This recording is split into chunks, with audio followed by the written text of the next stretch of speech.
에피소드도 많을 것 같은데요. 너무 많은데요. 그냥 한 가지만 말씀드리면, 제가 이제 처음에 탐험을 갔을 때, 차가 그 사막에 있는 조그만 웅덩이에 빠지는 바람에 이 차를 버리고 한 200km 정도를 걸어 나온 적이 있습니다.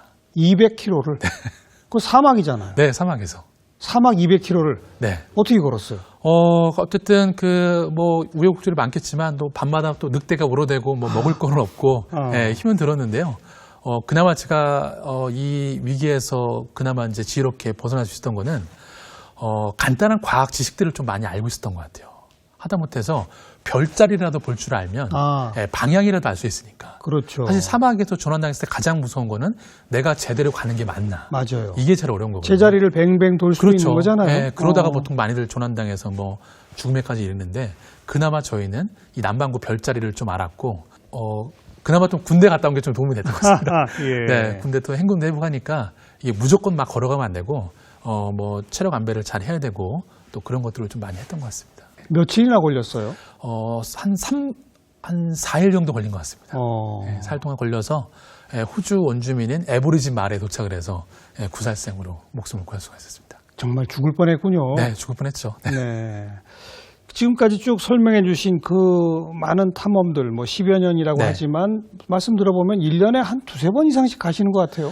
네, 그래서 제가 본격적으로 이거를 좀 약간 일적으로 이제 시작하게 된 거는 한 8년 정도 되다고 보는데요. 그때부터는 여름에는 호주, 몽골은 무조건 가고요.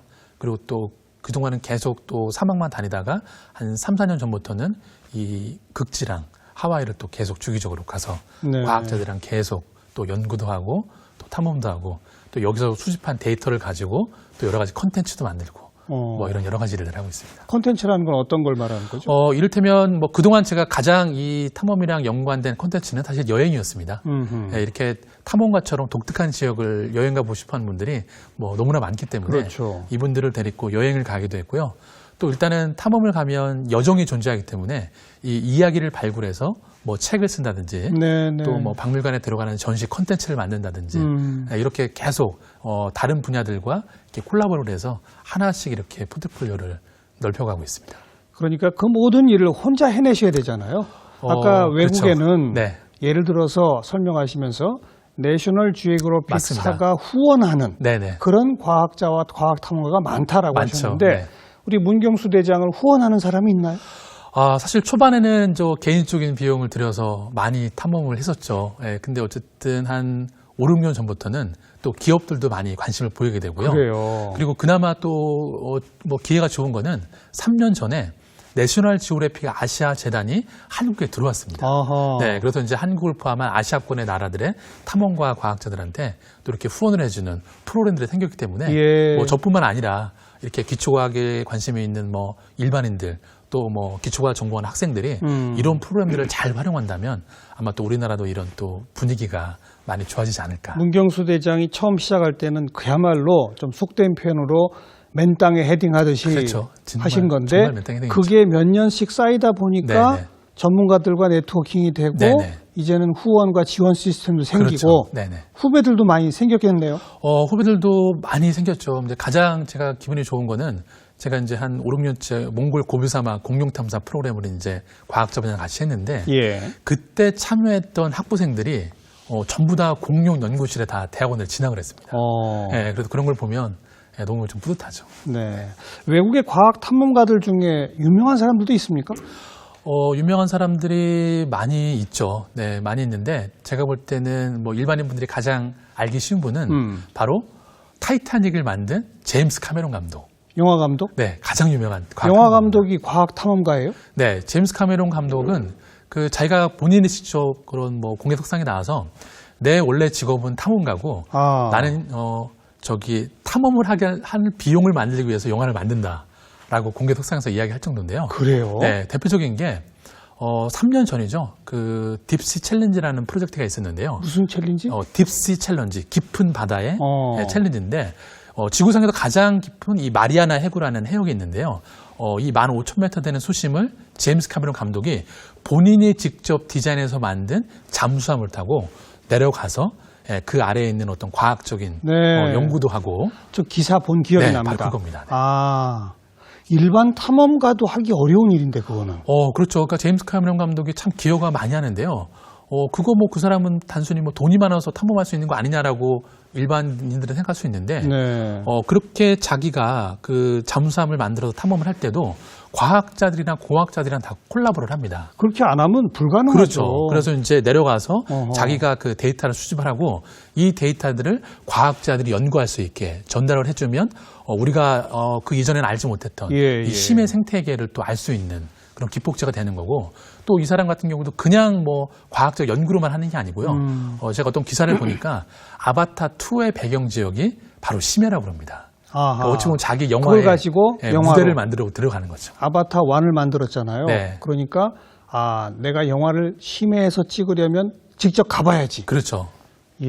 네. 어찌 보면 진짜 차원이 다르네요. 수준이 다르네요. 그렇죠. 그래서 뭐 더 유명한 예가 뭐냐면 지금 화성에 그 큐리오서티라는 탐사 로봇이 가 있는데요. 예. 그 탐사 로봇에 눈에 해당되는 마스터캠이라는 그 카메라가 있는데 예. 그게 바로 우주에서 3D 촬영이 가능한 카메라인데 예. 제임스 카메론이 자기 사비로 만들어서 나사에 기증한 겁니다.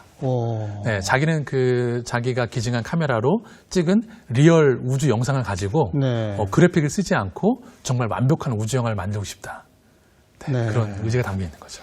대단하군요. 네. 카메론 감독이 만든 영화는 일부러라도 더 봐줘야 되겠습니다. 자기 돈만 챙기는 게 아니라 그렇죠. 정말 과학 발전에 그렇게 네. 기여하는 게 있군요. 맞습니다. 과학 발전, 인류의 의식 개선을 위해서 정말 큰 노력을 하는 거죠. 네. 우리 국내에는 탐험할 곳이 없습니까? 전부 해외에 나가야 됩니까? 아닙니다. 너무나 많습니다. 너무 많아요? 너무나 많고요. 또 국내에도 그렇게 인프라가 많지는 않지만 각 분야의 전문가들도 너무 많으시고요. 네. 그러니까 저 같은 경우도 그동안 이렇게 외국만 탐험을 하다가 이제 작년에 우연찮게 이 한 예능 프로그램에 출연을 하게 되면서 이 제주도라는 섬을 완전히 다르게 보게 됐습니다. 네, 그냥 제주도는 뭐 여행 가고 놀러 가는 섬이라고만 생각을 했는데. 그러니까 제주도는 한 번도 탐험 안 해보셨던 거예요? 네, 그동안에? 그냥 뭐 자전거 타고 뭐 그냥 하이킹만 하고. 예. 저도 뭐 여행으로만 들렸다가 뭐 당연히 어쨌든 저는 뭐 탐험가니까 뭐 화산섬이라는 정도만 알고 있었는데 정말 작년에 일주일 동안 이 제주도에 계시는 화산학자, 뭐 조류학자 여러분들하고 제주도를 다시 한번 둘러봤는데 정말 깜짝 놀랐습니다. 제주도가 대단한 섬입니까? 네, 이를테면 제가 지난 10년 동안 탐험을 하면서 이 외국 과학자들을 만나면 이 사람들이 저한테 늘 이런 질문을 했습니다. 너 혹시 제주도 가봤냐고. 네. 네. 당연히 가봤으니까 그렇죠. 자랑을 했죠. 예. 제주도 가면 뭐 식당도 많고 카페도 많고, 네, 뭐 너무나 좋은 환상의 휴양지다라고 네. 했더니 그 식당 카페 얘기하신 건 좀 잘못하셨네요. 네, 뭐 어쨌든 화산섬도 얘기했지만, 네. 뭐 한국에 오면 꼭 연락해라, 뭐 이런 얘기를 했는데 이 과학자들이 저한테 되묻는 겁니다. 야, 너 참 희한하다. 한국에도 제주도 같이 과학적인 가치가 어마어마한 보물섬이 있는데 왜 여기를 탐험만 하고 남의 나라만 돌아다니냐는 거예요. 이 사람들 눈에 이상하게 보였겠죠. 그래요. 자기네 나라는 호주 과학자면 호주만 평생을 탐험해도 끝이 없는데 네네. 너는 왜 남의 나라만 이렇게 다니냐는 거예요. 진짜 그러네요. 네, 그래서 한번 물어봤습니다. 왜 그렇게 제주도에 오고 싶어 하냐고 물어봤더니 일단 세 가지를 얘기하시더라고요. 일단 이 제주도 같은 경우에는 하와이랑 거의 형성구조가 비슷하기 때문에 그런 관점에서 이 화산학적인 어떤 그 과학적인 연구를 하는 데 있어서 너무 중요한 그런 포인트가 있고요. 하지만 하와이처럼 아직도 화산 활동이 있는 건 아니잖아요. 네, 그렇지만 끝났잖아요. 네, 끝났지만 여러 가지 관점을 보고 있더라고요. 이런 화산섬이라는 지질학적인 구조 그리고 또 아무래도 제주도가 화산섬이기 때문에 화산섬에서만 자생할 수 있는 독특한 생태계가 있습니다. 예. 네, 그게 바로 우리가 너무나 잘 알고 있는 제주도 곶자왈. 곶자왈? 네, 곶자왈 같은 숲이 화산섬에서만 만들어질 수 있는 아주 독특한 생태계고요. 왜 그렇죠? 곶자왈이 어떻게 생겼죠? 일단 이 곶자왈이라는 생태계는 용암 대지 위에 숲이 만들어진 겁니다. 용암 대지 위에 숲. 네, 그러니까 용암이 흘러내려서 굳어진 땅 위에 거기에 틈이 벌어졌는데 그 사이로 이제 식물들이 뿌리를 내리고 솟아나서 숲이 만들어졌는데요. 자, 근데 그것 때문에 뭐 중요한 건 아니고 가장 중요한 거는 이 곶자왈이라는 그 숲이 제주도의 지하수를 함양하는 함양 필터 역할을 해줍니다. 네, 이 돌 바닥이 다 깨져서 이렇게 그 돌 사이에 틈이 많다 보니까 비가 아무리 많이 내려도 이 곶자왈 주변은 홍수 피해를 받지 않고요. 다 밑으로 스며든다는 다 거죠. 지하수까지 스며들어서 예. 이 제주 지하수를 함양하는 함양 필터 역할을 해주기 때문에 아하. 이 곶자왈이 정말 중요한 거고요. 사실 그래도 좀 더 부연 설명을 드리면 이 돌과 돌 사이 틈이 많으니까 물만 들어가는 게 아니겠죠. 그 사이로 공기도 스며 들어갑니다. 네. 그래서 이 차가웠던 공기가 곶자왈 내로 들어가서 지열에 대표져서 따뜻한 공기가 돼서 다시 나오기 때문에 이 곶자왈은 연중 16도에서 18도의 항상성을 유지합니다. 이야. 네, 그렇기 때문에 놀랍게도 지구상에서 남방 한계식물과 북방 한계식물이 유일하게 공존하는 숲 생태계가 바로 우리나라 제주도 곶자왈입니다. 저 거기 가봤는데 다 가봤을 겁니다. 별거 아니던데 말씀 듣고 보니까 다시 가봐야 되겠는데요. 네, 그냥 뭐 산림욕하기 좋고 예. 산책하기 좋은 숲으로만 여겼는데 이렇게 과학적인 가치로 치면은 정말 지구상에 어디다 내놔도 빠지지 않는 그런 곳이라는 거죠. 화산섬이라고 하는 게 그러니까 바닷속에서 화산이 터져 오르면서 네네. 그게 굳어서 하나의 섬이 된 그렇죠. 그런 계속 거죠. 반복적으로 쌓이다 보니까 그렇죠. 이 섬이 만들어진 거죠. 그게 제주도의 특징이고 네. 그래서 거기에만 있는 생태계가 있고 그렇죠. 또 뭐가 있습니까? 마지막으로는 뭐였냐면 이렇게 아무래도 곶자왈 같은 독특한 생태계를 거점으로 살고 있는 제주 사람들의 삶의 모습을 한번 보고 싶다는 거예요. 그러니까 어찌 보면 화산섬이라는 지질학적인 다양성 그리고 곶자왈이라는 생태학적인 고유성 그리고 제주 사람들의 삶이라는 이런 인류학적인 다양성의 관점으로 제주도라는 섬을 보고 있더라고요. 네. 그리고 외국 과학자들을 좀 많이 초대해서 저 제주도 안내도 좀 하고 그렇게 하십니까? 사실 이제는 좀 해보고 싶습니다. 예, 그리고 제가 예. 이제 그 올 봄에 이제 이 제주도 관련된 책을 하나 썼는데요. 그래서 이제 외국 과학자 친구들한테도 선물로 보내주고 했는데 이제는 좀 데리고 와서 네. 자랑도 좀 하고 싶고요. 네. 제주도가 지금 유네스코 무슨 3관왕이잖아요. 네, 유네스코 뭐 생물권 보존 지역 그리고 생물권 보존, 네, 그다음에 저기 그 세계 자연유산, 자연유산. 네, 그다음에 7대 경관, 네. 네, 또 뭐 세계 지질공원 많은 타이틀을 갖고 있죠. 제주도 가시는 분들한테 네. 이 과학 탐험적 시각에서 여기를 좀 꼭 가봐라. 네. 이런 걸 좀 찾아봐라. 네. 좀 몇 가지 안내해 주시면. 네, 한 뭐 두 가지만 소개해드리면요. 첫 번째는 바로 주상절리입니다. 주상절리. 네. 어디에 있죠? 주상절리가 보통 우리가 중문에 많이 있죠. 어. 네, 중문 쪽에 가면 그 중문 그 대포 해안에 중문 대포 주상절리라는 곳이 있는데 보통 우리가 그 주상절리에서 많이 잘못 알고 있는 생각이 있어요. 아니, 우선 주상절리를 잘못이 아니라 아예 몰라요. 아예 모르죠. 뭡니까 그게? 네, 주상절리는 일단 그 용암이 흘러내려서 공기를 접하니까 천천히 식게 됩니다. 그렇죠. 네, 식으니까 얘가 수축을 하게 되는데요. 그래서 수축을 하면서 단면이 육각형 형태의 이런 돌기둥이 만들어지게 됩니다. 아, 네. 예. 네, 말씀 들으니까 이제 떠오르네요. 네, 그걸 주상절리라고 하는데 그게 하나만 있는 게 아니죠. 여러 개죠. 여러 개 이렇게 붙어 있는 그런 네, 거죠. 그렇죠. 용암이 넓게 퍼지면서 흘러내려오면서 천천히 식으면서 수축이 됐기 때문에 벌집처럼 얇게 퍼져 있습니다. 예. 자, 근데 이제 많은 분들이 그 제주도 대포 해안에 가면 바닷가랑 이제 인접해 있다 보니까 용암이 차가운 바닷물을 만나서 굳어졌구나라고 생각을 하는데 네. 완전히 잘못된 거고요. 자, 일단 뭐 용암은 굳이 물을 만나지 않더라도 이 공기랑만 접촉을 해도 엄청난 냉각제 역할을 합니다. 그렇겠죠. 네, 그렇기 때문에 천천히 수축이 돼서 이렇게 굳어진 거고요. 만약에 이 용암이 차가운 물을 급작스럽게 만나면 이렇게 생각해 보시면 돼요. 우리가 그 펄펄 끓는 후라이팬에 기름을 붓고 그 위에다 물을 뿌리면 튀죠. 똑같습니다. 예. 용암도 그렇게 뜨거운데 갑자기 물을 만나면 다 튀고 폭발하기 때문에 이렇게 균일한 형태의 돌기둥이 만들어질 수가 없다라는 거죠. 그렇죠. 네. 그렇게 튀어나간 게 화산탄 이런 거 아닙니까? 뭐 그렇게 볼 수도 그렇죠. 있죠. 화산탄, 화산재. 너무 잘하시는데요. 아니요. 이거 얘기 듣다 보니까. 네. 그러니까 천천히 굳어야 그런 주상절리가 그렇죠. 된다. 이 주상절리를 볼 때는 항상 뭐 물이랑 연관지면 안 되고요.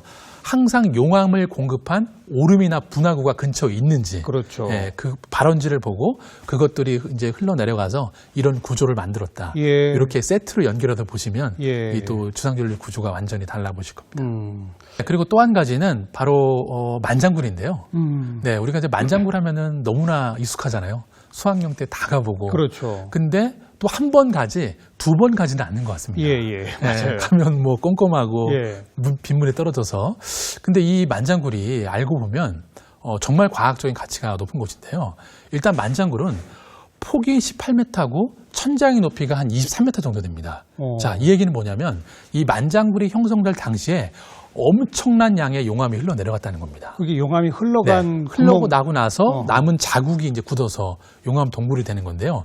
이 만장굴은 정말 지구상에서도 5손가락 안에 들어갈 정도로 규모가 엄청난 동굴입니다. 네. 그리고 이제 또 놀라운 거는 우리가 이제 제주도에 용암 동굴이 많으니까 그냥 뭐 아무 때나 가면 되지라고 생각을 하지만 지구상에서 이렇게 용암 동굴을 단임 면적이 많이 분포하고 있는 나라들은 단 3나라밖에 없습니다. 그래요? 네.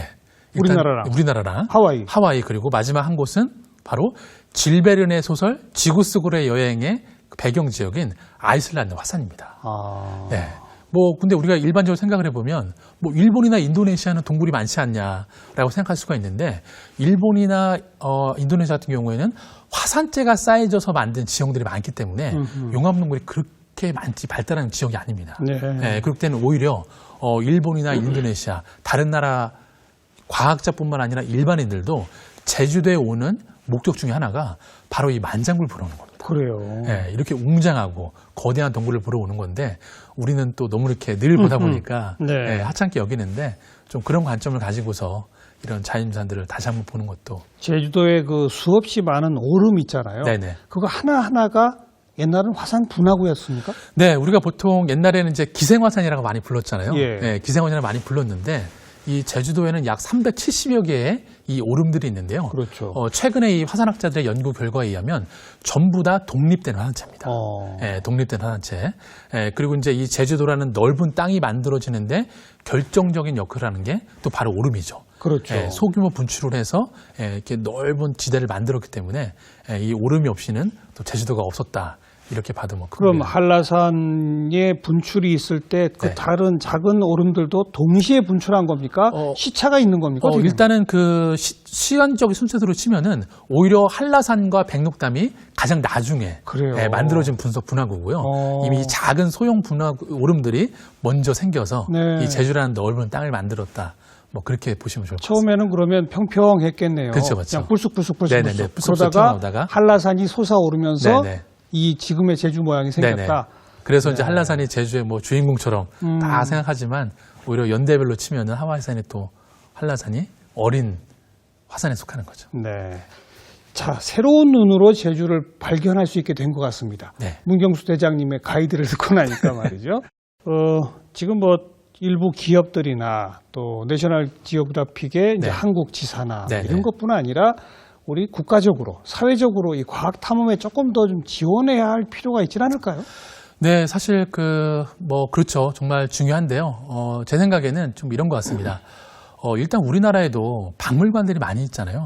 수백 개의 박물관들이 있습니다. 그런데 사실 많은 분들이 박물관에 간다 그러면 전시를 보러 가는 공간이라고 생각을 합니다. 그렇게 생각하죠. 네, 근데 사실 박물관은 전시 공간이 아니라 전시뿐만 아니라 연구 기능이 결합된 그런 곳이라고 봐주는 게 정확한 거고요. 근데 아무래도 이제 그 연구력이 많지 않다 보니까 저 같은 경우에도 그 서울에 있는 서대문 자연사박물관 방문연구원으로 활동을 하고 있거든요.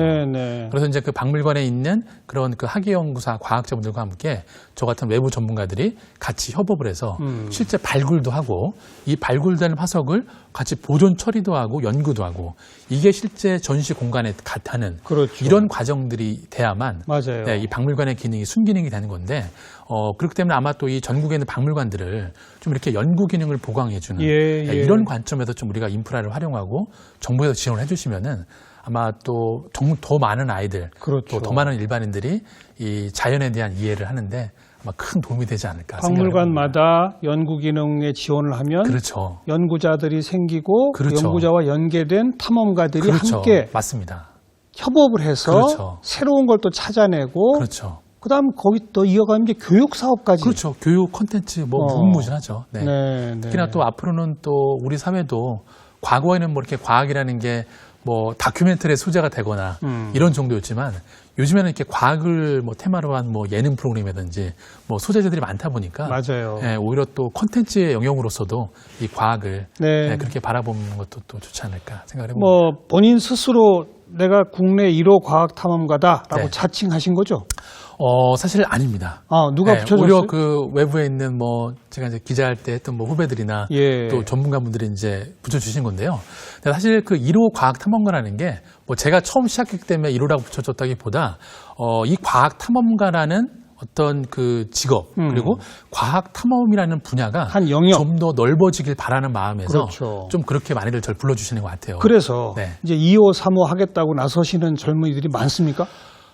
너무 많습니다. 제가 그래요? 사실 저 작년 그 예능 프로그램 나오고 좀 이렇게 방송 활동 많이 하면서 정말 거짓말 이만큼 못해서 외국에 있는 한국 친구들한테도 연락이 많이 옵니다.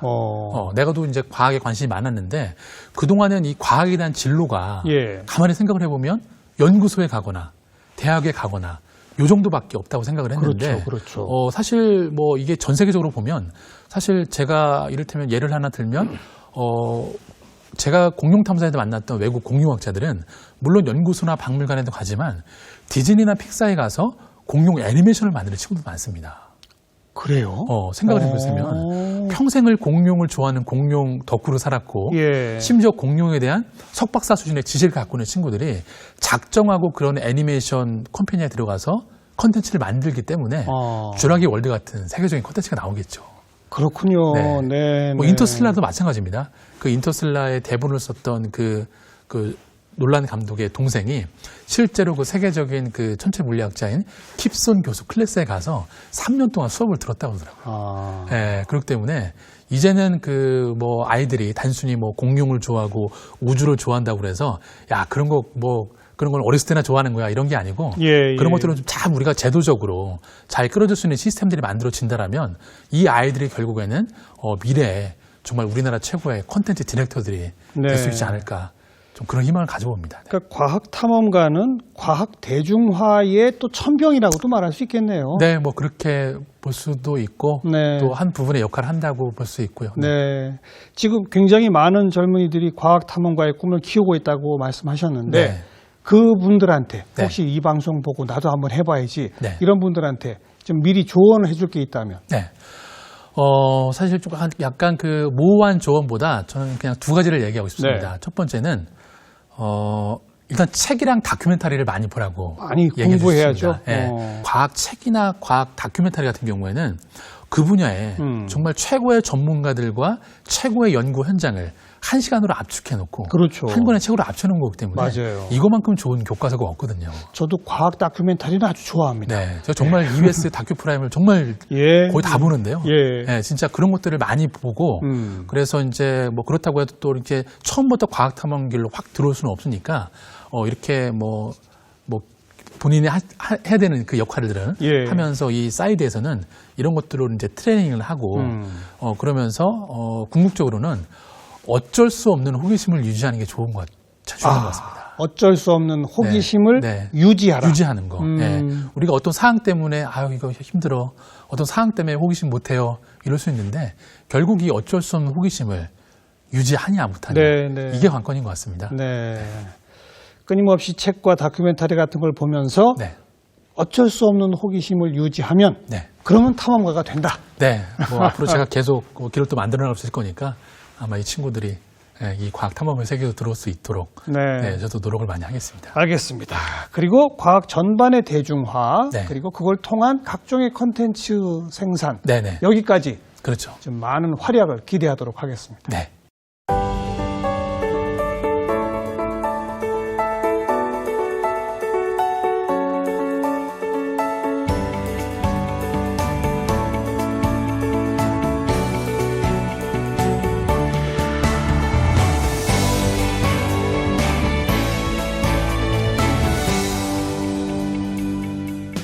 오늘 좋은 말씀 잘 들었습니다. 감사합니다. 문경수 대장의 마지막 말이 참 귀에 와닿습니다. 어쩔 수 없는 호기심을 유지하라. 이건 꼭 과학 탐험에만 해당되는 일은 아닐 것 같아요. 인생 전체가 탐험 아니겠습니까? 여러분의 어쩔 수 없는 호기심 잘 유지해 가시기를 바라겠습니다. 다음 시간 또 뵙죠. 안녕히 계세요.